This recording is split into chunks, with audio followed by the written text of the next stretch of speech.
Hey guys, so Chrissy and I are about to sit down with Nick Creegan, who plays Richie Wheatley Jr. in Law and Order Organized Crime. Tonight, he's going to discuss his life, how he landed the role in his amazing show, and plus his take on organized crime itself. Just be forewarned, there will be spoilers. But for those of you guys who haven't watched Organized Crime yet, let's take a little peek on who we're going to be talking to tonight. So, how long you been working here? Long enough. Long enough. Long hours. I'm sure you get hungry. How about dinner?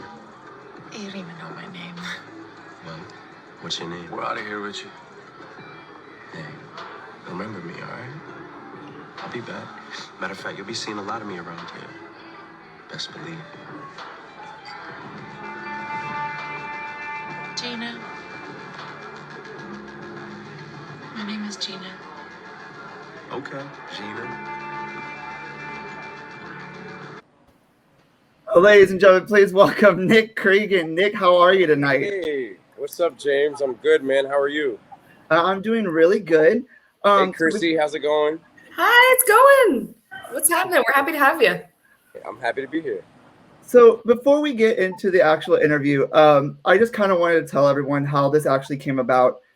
So you actually posted a few photos of Richie in the jail cell after you got arrested. And I ended up messaging on there that your acting was so good that for a split second, I actually wanted to break you out of jail. And you replied back with what I believe was one of the best comments I've ever gotten, which was send bail money. And it was right then and there that I was like, okay, I have to ask him if he could come on because this was just perfect gold for me.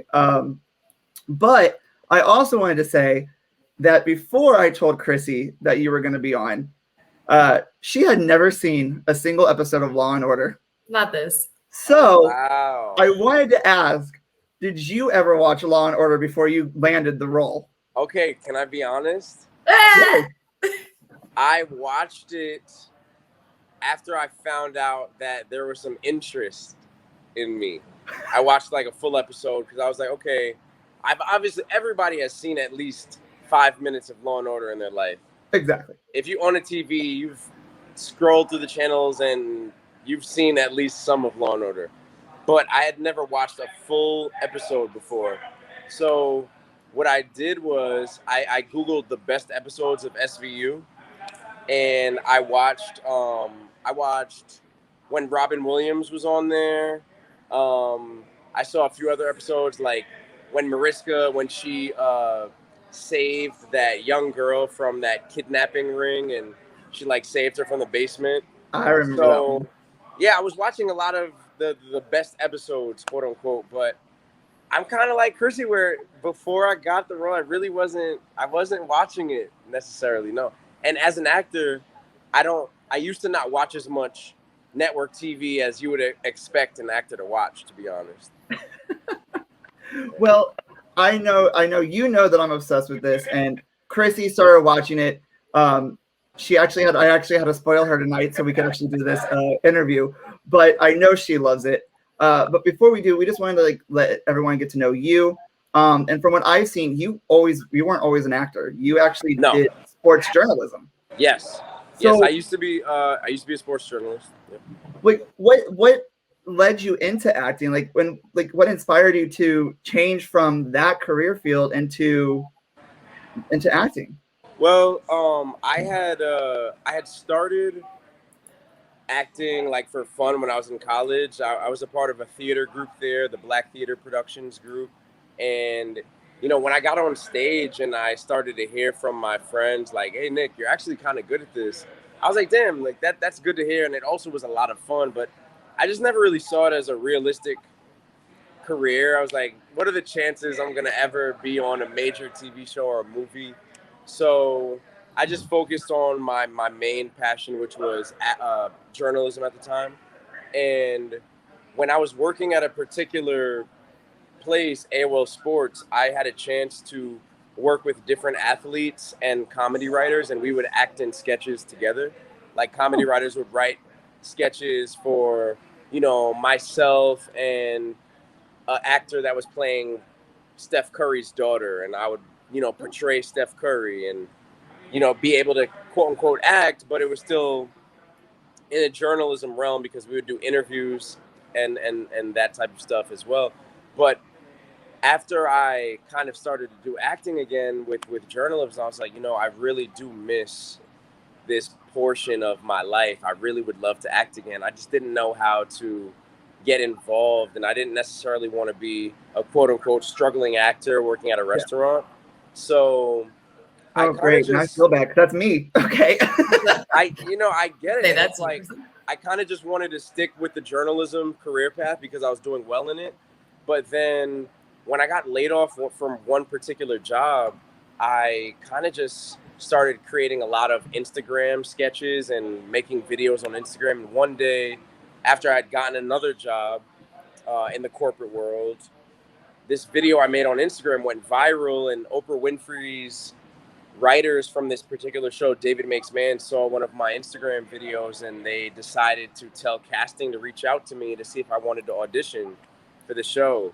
And that's how I really started to get serious about acting. After I got that position, I pretty much decided that I was going to go full on into acting, and now we're here talking about Law and Order, which is crazy. That's really good. And it's funny is that you mentioned David Makes Man, because I literally have in here like you were in David Makes Man and you've done Instagram sketches. So, but you're starring now in a franchise that has produced over 1,000 hours of television. Yeah. So like, tell us about how you like landed the role of Richie, because that's something like, I mean, for an actor like me, that's inspiration on how to get to audition and all that. So. Yeah, I got the role of Richie by doing a traditional audition. I got a self-tape audition from my agent, and I read the role, and I was like, wow, this seems like a really cool role. I feel like I'd be able to nail this. I sent in my tape. I was in Peru, actually, and I was with my girlfriend in Peru, and we had our little tripod set up, but it was kind of non-traditional and unorthodox because we had forgotten a piece of the tripod, so we had to use iPhone charging cord to wrap around the phone to keep it still. And it was like a whole crazy production to do the actual self-tape. And after I sent that in, I kind of just forgot about it. I didn't expect, because I mean, as an actor, you do tons of auditions, and sometimes if you attach yourself to the role, you'll be disappointed when you find out you don't get it. So I kind of was just like, hey, I did my best. Leave it alone. And a few weeks later, I got an email saying like, hey, they're really interested in you. And then before you knew it, they told me that I had booked the role and they were sending over an offer. Woo! But see, that's kind of cool though, but you also got Law and Order. You got a show that a lot of people probably just like dream of having, and then they can't even get. Because so what's it like working with like Christopher Maloney and Mariska and like even Dylan McDermott, because I'm a huge fan of Dylan McDermott, so that was kind of cool. But what's it like working with them? It was awesome. I mean, everybody on set was super warm and inviting. Obviously, I'm one of the youngest people on set. A lot of people are veterans with Law and Order. I mean, Chris and Mariska, they've been in the Law and Order universe for years. Obviously, Chris took a 10-year break from it, but working alongside of those veteran actors was nothing short of amazing. They, like Dylan McDermott, took me under his wing completely and treated me like a real son. It was really cool to have him play my dad, because off set, he was giving me a lot of life advice, a lot of advice about acting. And it was just a really overall surreal experience, to be honest. And there they are, father and son. Yeah. He was a better dad offset, probably. Oh, yeah. I mean, so Richard Wheatley, I wouldn't call a class act father. Yeah. So speaking of Richie, because Richie is the son, we get the backstories of most of the characters in organized crime, but I feel like the one we really don't get a whole lot about is Richie Wheatley Jr. So in your perspective, what is Richie's story? So in my perspective, Richie is, the typical kid who's trying to find his way. I mean, he's a young adult now. He has experimented with dad's money. He's gotten, ideas, crazy ideas, whether it be starting a production company, managing artists, having a car service business, and his dad has seeded him money for this countless amounts of times. And this time around, his dad is like, look, you're turning 30. It's time for you to either fit into the family business or you're on your own. And Richie's kind of like, okay, well, I'm going to fit into the family business. I'm going to like start to learn the ropes. I'm going to start going with Dana on these meetings with my dad.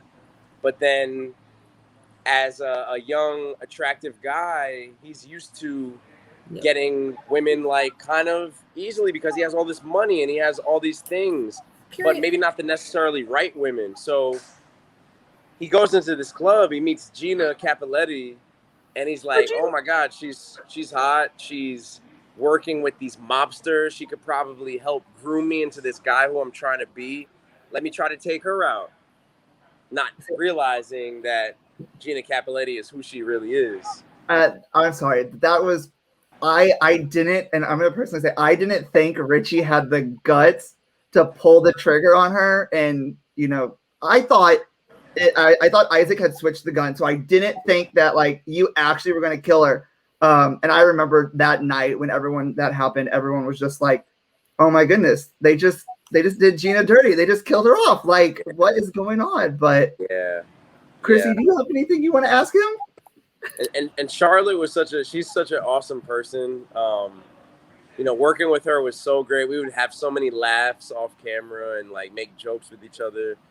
She was great. But yeah, I was actually in shock when I found out that Gina was getting killed and that Richie was the one who was doing it.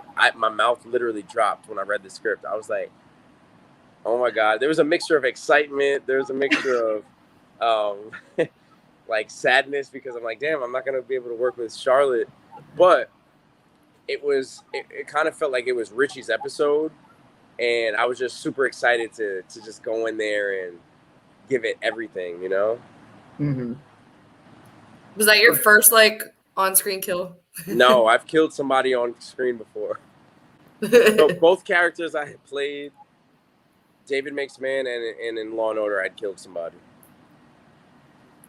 So our next question was, after being cast as Richie, what was like the first thing you did to prepare for this role or like to research? Like, what was your process of getting into this character? I definitely watched some Law & Order just to see what the vibe is. I tried to see some episodes with Christopher Maloney, you know, as Stabler before he left the show.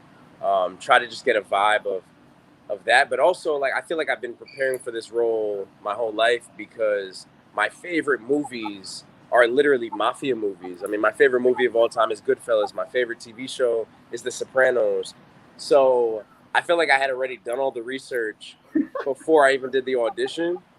And when I saw the role, I was like, I kind of see him as Christopher Moltisanti from The Sopranos in a way. Mm-hmm. So I used Christopher as inspiration for this. And it was kind of second nature, you know. I mean, growing up, I'm also biracial. My father is Irish. My mom is Jamaican. So there were a lot of overlaps in some of the storyline with, you know, Richie's grandfather not necessarily being partial to Black people. My own grandparents were the same way. So it's like there were a lot of little nuances that I had already experienced in real life. So I was able to inject that into the character through my own experience. That's awesome and super powerful. Yeah. We were also wondering, I think maybe you kind of touched on this when you were talking about Gina's, the end of Gina, but is there like a particular scene or episode that you remember filming more vividly due to your preparation on becoming Richie, or maybe one that was like more difficult, or just like a scene that stands out to you that you filmed? I feel like the scene that stands out to me is when Richie is in the jail cell and Stabler and Detective Bell come in there and like start badgering him and start asking him about Gina's death. I feel like that scene for me was the most powerful scene that I was a part of in that show, and it was just a lot. I mean, doing 7 takes of that was taxing. You know, it was a lot, and you know, each take there were tears. Each take there was a lot of emotion, obviously. And it was also my first and only time sharing a screen with Christopher Maloney and Danielle as Officer Bell. So it really is. I didn't think of that until you just said that. I never put that together. Yeah, so that was to me the scene that will always stand out from that first season for me. Like, that was Richie's human moment. I feel like people wrote me and were like, "Oh my God, I felt so bad for him. Like, I hated him for killing Gina, but then I felt like this kid didn't even really know what he was doing when he did it, you know? Because now he's in this jail cell and he's being questioned, and she's telling him Gina loved you, and he's like, I can't believe I did all of that just because of the pressure of my father, you know? That scene stands out. It's like more humanizing. Yeah. To me, that's why I messaged you saying, like, for that split second, well, it was that scene, was like, it was enwrapped in the show, and I was like, oh, I need to get him out. And they go, this is a show. He's just like, it's not real. And I don't respond to obviously it's hard to respond to every single person that comments. And it's like, when I saw your comment, I found it funny, and I was just like, let me just, make a joke. And then, you wrote me and you asked me to be on your podcast, and I'm like, I used to have a podcast. I mean, I wasn't always acting on a huge show. Like, I know what it's like to reach out to people blindly and hope that they write back. So, and that's what I was telling Christy. I said, there's only 3 things that they could say. They could say, no, I'm busy, or come back to me later, or yes. And I remember being out, and I got that message, and I literally went, holy crap. Like, I literally showed my phone to my boss, and I was like, he said yes, like, this is cool. But yeah, no, I think one of the scenes that I really saw you and your character just changes when that moment, I think it was in the jail cell. I think that's when it kind of clicked in your head, like, I can't live under my father. And then when you got put in jail, that's when because I even put on Instagram, I was like, Nick out here knowing the truth. Richie out here knowing the truth. And then you put that hit up for your father. So that was just. Yeah. Yeah. Yeah, that was intense too, to know that Richie would put out a hit on his dad. I was like, wow, it's getting real.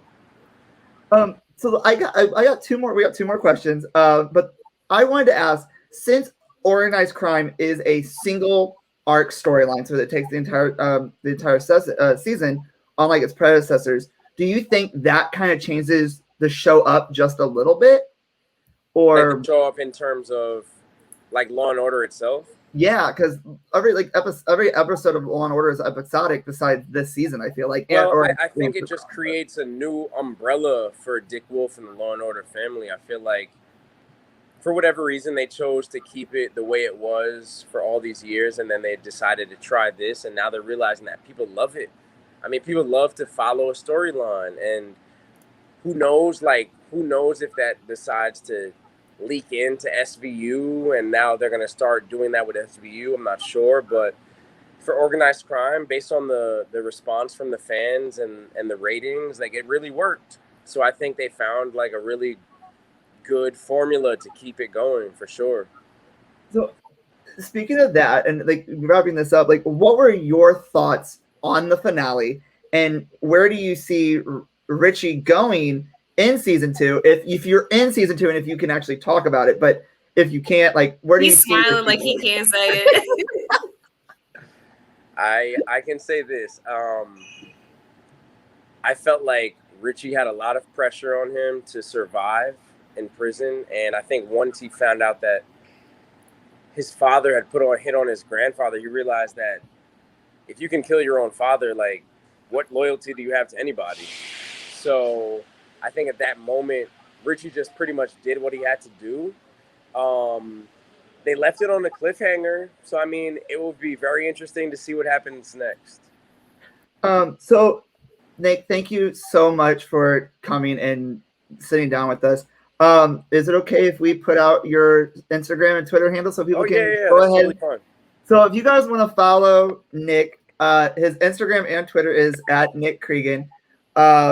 And again, thank you for doing this. Like, we actually just binge watched the entire series. And so to be able to talk to someone who from the show who actually lived it was amazing. But for everyone else, you guys can catch Law and Order, Organized Crime. The first 8 episodes are on Hulu right now. And Organized Crime will be returning this fall on Thursdays on NBC. So Yes, it will. go check it out. But Thank you, Chrissy. Thank you, James. And thanks for reaching out. I mean, look, that goes to show you sometimes the best thing to do is just see what happens, you know? exactly. Well, thank you so much, and All you right. have a great evening. Richie. Take it easy. Thank you. Bye bye. Bye.